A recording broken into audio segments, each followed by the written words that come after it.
এই পতাকাটা যেটাকে তুমি আজ গর্ব করে উড়িয়ে দাও, সেই পতাকা কিন্তু সবসময় এমনটা ছিল না।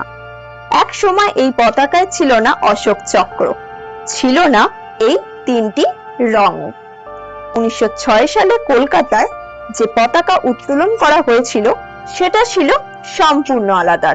1907 সালে এক ভারতীয় নারী বিদেশের মাটিতে প্রথম ভারতীয় পতাকা উড়িয়ে বিশ্বকে জানিয়ে দেয় ভারত স্বাধীনতা চাইছে।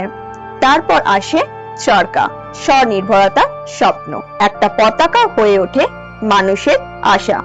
অবশেষে আসে 1947 সাল, যা পুরো ইতিহাসকে পাল্টে দেয়। আজকের এই তিরঙ্গার পিছনে লুকিয়ে রয়েছে এক দীর্ঘ, রক্তাক্ত এবং গর্বের গল্প।